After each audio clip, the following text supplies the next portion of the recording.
మహాగణాధిపతే నమః. శ్రీ గురుభ్యో నమః. శ్రీమాత్రే నమః. వెల్కమ్ టు ఎయిట్ భక్తి ఛానల్.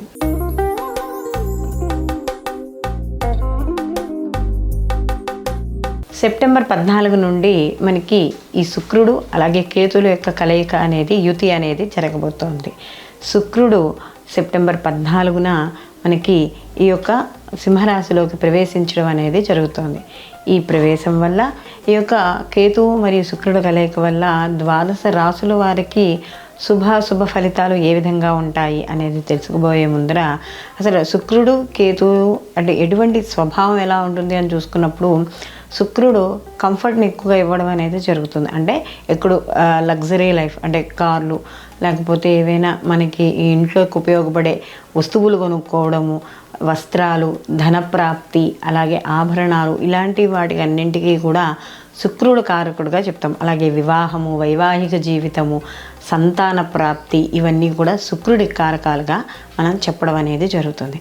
అయితే ఇక్కడ ఏంటంటే ఎక్కువ కోరికలు వస్తూ ఉండడం, అంటే ఒక కోరిక తీరగానే ఇంకొక కోరిక పుట్టడం, అంటే ఏదైనా సరే నిరంతరము కూడా సౌఖ్యాన్ని కోరుకుంటాడు శుక్రుడు. అయితే దీనికి మనకి ఏదైతే శుక్రుడు కోరుకుంటారో దానికి పూర్తి విరుద్ధంగా ఉండడం ఉంటుంది కేతువుది.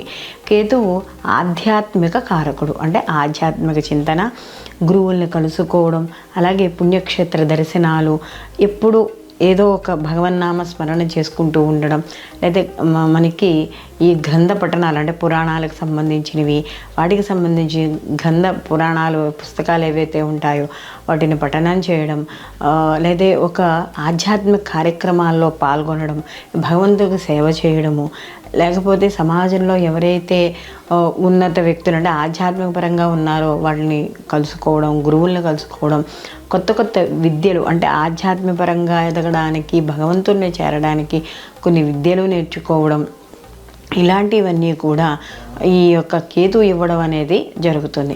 అలాగే కేతువు మనకి చూసుకున్నప్పుడు ఎలా ఉంటుంది అంటే ఏదో ఒక అనుభవించేసి జీవితాన్ని ఇంకా వైరాగ్య స్థితికి వచ్చి నాకేం అవసరం లేదు అని అనుకునే స్థాయిలో ఎవరైతే ఉంటారో ఆలోచనలు కూడా అదే విధంగా ఉంటాయి. అంటే ఒక వ్యాపారవేత్త ఉంటే ఎక్కువ లాభాలను ఆశించకుండా వ్యాపారం చేయడము, లేకపోతే ఏదైనా గొడవలు లేకపోతే ఏమేమి ఉన్నా కూడా ప్రతిదాన్ని కూడా కొంత వదిలేయడం, అంటే పైన భగవంతుడే చూసుకుంటాడులే అనే విధంగా వదిలేయడం, ఇలాంటి ఆలోచనలన్నీ కూడా కేతువుకు సంబంధించి ఉండడం అనేది జరుగుతుంది.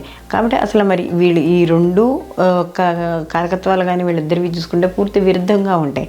మరి ఇలాంటప్పుడు ఈ రెండు విరుద్ధమైన గ్రహాలు ఒకే చోట చేరినప్పుడు, అందులో సింహరాశిలో చేరినప్పుడు ఏ విధంగా ఉంటాయి అనే విషయాన్ని, అలాగే ద్వాదశ రాశుల వారికి ఎటువంటి శుభ ఫలితాలు ఉంటాయి అనే విషయాన్ని కూడా ఇప్పుడు మనం తెలుసుకుందాం. వృశ్చిక రాశి వాళ్ళకి ఈ శుక్రకేతుల యొక్క కలయిక అనేది కొంతవరకు నిరుత్సాహాన్ని, నిస్పృహని కూడా ఇవ్వడం అనేది జరుగుతుంది.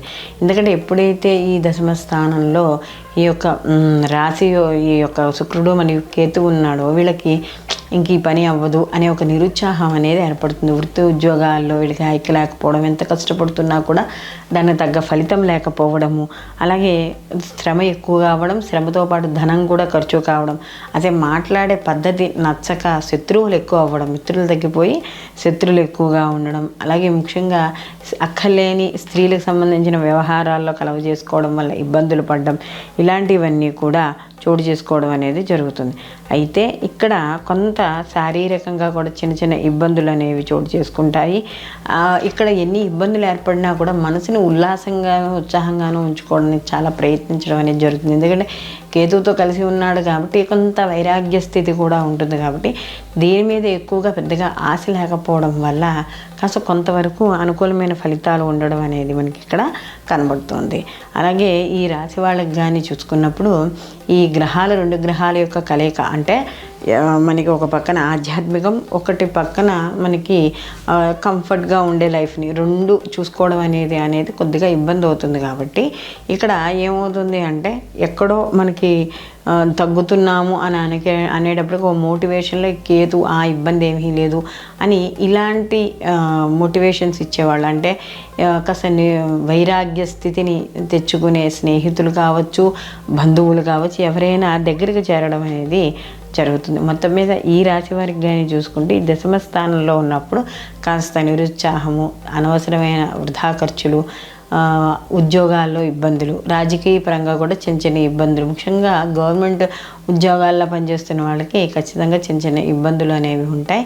ఈ ఇబ్బందులు తొలగాలంటే పొద్దున్న సాయంకాలం 2 పూట్ల కూడా తులసి చెట్టు దగ్గర దీపారాధన చేసుకుని, ఇంట్లో కూడా దీపారాధన చేసుకుని, ఇక్కడ ముఖ్యంగా శుక్రవారం నాడు అమ్మవారికి పరమాన్నం కానీ ఇలాంటివి నివేదన చేసి సాయంకాలము అమ్మవారికి విశేషంగా పూజ చేయడం ద్వారా ఇక్కడ సత్ఫలితాలు పొందడం అనేది జరుగుతుంది.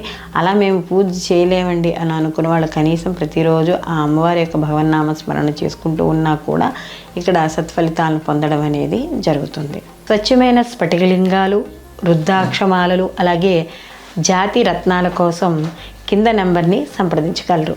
సర్వే జన సుఖినో భవంతు, లోకా సంస్థ సుఖినో భవంతు.